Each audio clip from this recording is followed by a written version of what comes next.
পান্তাদের কি তাহলে সব বিয়ে হয়ে গেল? আজকে এই ভিডিওটাতে সবকিছুই রিভিল হতে চলেছে। Hello everyone, welcome to my blog Paromita lifestyle. আজকে একটা শ্যুট আছে আমার সুস্মিতার সাথে। আজকে ফার্স্ট টাইম কাজ করছি, ও খুবই মিষ্টি মেয়ে। তো শ্যুটের ভিডিও তোমাদের সাথে শেয়ার করছি। চলো কীরকম করে শ্যুটটা হচ্ছে দেখি। চল। সুস্মিতার আসার কথা ছিল 9:30টার সময়, কিন্তু বাস লাইট হওয়ার কারণে এখানে এসে পৌঁছায় 11:30টার সময়। তারপরে খাওয়া দাওয়া করে 12:30 একটার সময় করে বসে পড়ি মেকআপেতে, কারণ অনেকটাই লেট হয়ে যাবে। ওর বাড়িটা অনেকটাই দূরে আমাদের লোকেশন থেকে, প্রায় 5 ঘন্টার মতো যেতে লাগে। তো হেয়ার ক্রিপিংটা আমার বোন করে দিয়েছিল, তারপর আমি ওর মেকআপটা করে নিই। মেকআপ করতে করতে ওর ব্যাপারে অনেক কিছুই জানতে পারি, ওর সাথে অনেক গল্প কথা হয়। গল্প করতে করতে অলরেডি আমাদের মেকআপ ডান হয়ে গিয়েছিল। বংডেটে জয়েশদার সাথে ওর কি বন্ডিং, সেই সব নিয়ে অনেক কথা হয় ওর সাথে। তারপরে আমরা চলে যাই শ্যুটের লোকেশনেতে। হেয়ার স্টাইলটা করতে আমার বোন আমাকে হেল্প করেছিল, আর শাড়ি ড্রাপিংটা আমার বোনই করেছিল। আমি মেকআপ আর হেয়ার স্টাইল করেছিলাম। তারপরে চলে গিয়েছিলাম শ্যুটের লোকেশনেতে। এখন শীতকাল, তাই চারিদিকেই সর্ষের বাগান। এই দাদুটারই ছিল এই সর্ষের বাগানের জমিটা। আমরা এখানেতে শ্যুট করতে এসেছি। একটু যদি না প্র্যাঙ্ক করলাম তাহলে জীবনে করলামটা কি।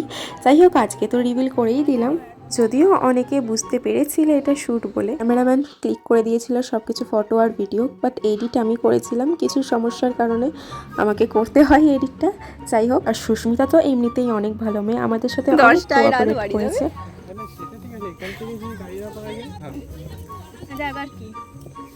তাড়াতাড়ি হয়ে যাবে। ওই যেটা ঝিকিরার বাস বললো ওইটা পেলে অসুবিধা নেই, আমরা ওই বাসটা পাইনি বলে আমাদের এত লেট হয়ে যায়। জ্যাম না হলে আমি ভেবেছিলাম 4টের মধ্যে ফুল কমপ্লিট হয়ে যাবে। আমাদের তো বেরিয়েছে টাইম। রেডি তো হতে বসলাম 12:30টায়।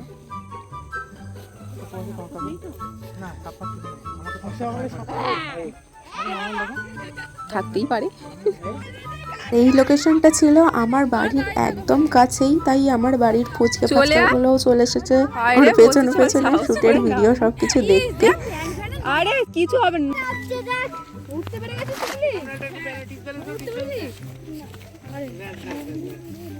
এই পিছনের শটটাই তো নিত তো এই হ্যাঁ হ্যাঁ।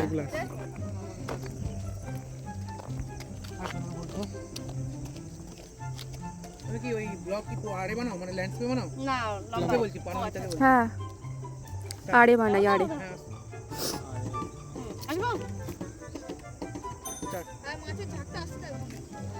আউটডোর শ্যুট কমপ্লিট করার পর চলে যাচ্ছিলাম বাড়িতে কিছু ক্লিপস নেওয়ার জন্য। ওখানেতে আমার মা সব কিছু রেডি করে রেখেছে গায়ে হলুদের জন্য। সত্যি বলতে আমি শুধু মেকআপ হেয়ার স্টাইল এইসব নিয়েই ব্যস্ত ছিলাম, বাকি ডেকোরেশন, তারপরে সব কিছু জিনিসপত্র আনা, এইসব আমার মা, তারপরে বাড়ির লোক, আমার ভাই ব্যাকগ্রাউন্ড তৈরি করা, আমার সবাই আমাকে প্রচণ্ড হেল্প করেছে। এমনকি করে, আমি একটু কুড়ে প্রকৃতির, যাই হোক। সমস্ত ভিডিও বানিয়ে দেয় নন্দিনী, ওই যে সাইকেলের পেছনে যাচ্ছে। আমার বোন আর নন্দিনী এসেছিল আমাদের পেছন পেছন, আর ফুচকা ফাচকাগুলোও সবাই এসেছে, তারাও আগে চলে গেছে। বাট এই ক্লিপসটা নিয়েছিল আমার ভাই, মানে আমার মেজো বড়মার ছেলে। বাড়িতে এসে কিছু হালদির ক্লিপস নিয়ে নিচ্ছিলাম, আর পুরো কনসেপ্টটা একটু আমি রিয়েলিস্টিকের মধ্যে চাইছিলাম, যাতে সবাই দেখে মনে করে যে রিয়েল বিয়ে। অনেকে মনেও করেছে। সরি এত বড় প্ল্যান করার জন্য। আর দুটো ফুল রাখবে গায়ে গায়ে দাও। লোক আছে কিছু করে নেবে বড় মাথা ভাই আমার একটা দেখো। সুস্মিতার সাথে এসেছিল ওর বেস্ট ফ্রেন্ড রাহুল। বাড়ি যেহেতু আমাদের বাড়ি থেকে অনেকটাই দূরে, তাই একা একা আসাটাও একটু রিস্কি ব্যাপার। তাই একজনকে নিয়ে আসা সত্যি একটা ভরসার ব্যাপার। তাই ওরা দুদিন একসাথে এসেছিল। तू रोकेगा मेरे को तू रोकेगा। ও একটু মুখটা কাছে ভিডিও দিনিস ভিডিও তুলে দিয়েছি এই নন্দু ওই সেম গামছা ওইটা যদি দিস আমি এরকম করে আরে করিস মিলে আর ভিডিও। হাইট ছোট হওয়ার কত ফায়দা দেখেছো, ওড়না উড়িয়ে দিয়েও এরকম পেছনে লুকিয়ে পড়া যায়। আর আমরা এত লম্বু লম্বু যে বসে পড়লেও ওপর দিকে দেখা যাবে। ফার্স্ট লুকটা কমপ্লিট করার পর আমরা চলে যাই লাঞ্চ করতে। লাঞ্চ খেতে খেতে প্রায় 4টে বেজে গিয়েছিল, অনেকটাই লেট হয়ে গিয়েছিল। তারপরে আমি চলে যাই ব্রাইডাল মেকআপ করতে। ব্রাইডাল মেকআপের কলকা হেয়ার স্টাইলটা আগে করে দিয়েছিলাম, তারপরে কলকাতে বসে পড়েছিলাম। আর একটা কথা না বললেই নয়, পেছনে যে দেখতে পাচ্ছ ওটা আমার মেজো বোন, সবাই কম বেশি ওকে চেনো। মানে কথায় আছে না যে পূর্ণতা পেতে গেলে কারো একটা পেছনে হাত থাকে, তার মধ্যে আমার মেজো বোনের ভূমিকা অনেকটাই আছে, কারণ আমার সব কিছুতে ও প্রচণ্ড হেল্প করে। এই যে হেয়ার স্টাইলটা করেছে এটাও আমার বোনই হাফ করেছে, আমি হাফ করেছি, এরকম আর কি। টাইম কম থাকার কারণে দুজনে মিলে একসাথে কাজ করি। যখন এমনিতেও আমার টাইম কম থাকে বা অনেক ক্লায়েন্ট এসে যায় ওই বেশি হ্যান্ডেল করে, এমনকি পার্লারেতে হেয়ার্স বা ফেসিয়াল বেশি ওই করে আমার থেকে। আমার প্রোফাইলের 50% কাজ প্রায় ওরই, কারণ পার্টি মেকআপ করার সময় যত ক্রিম্পিং, হেল্পিং হ্যান্ডের যা যা কাজ লাগে, শাড়ি ড্রাইভিং সবই ও করে। তাতে আমার সময়টাও বেঁচে যায় আর প্রচণ্ড হেল্পও হয়। একই দিনে আমি অনেকগুলো ক্লায়েন্টও ধরতে পারি, আমার অসুবিধা হয় না। ও এখন ক্লাস 10-এ পড়ে, ওর পড়াশোনার চাপ থাকার কারণে হ্যাঁ অনেক কিছুই এখনও শিখে উঠতে পারিনি, বাট যেগুলো শিখে উঠেছে সেগুলো প্রচণ্ড ভালো হাতের কাজও। আমার বোন বলে বলছি না, যারা ওর কাছ থেকে ট্রিটমেন্ট নিয়ে গেছে তারাও জানে ওর হাতের কাজ কেমন। পার্লারটা যে আমি একা চালাই এরকম না, আমার সাথে আমার মেজো বোনও কাজ করে।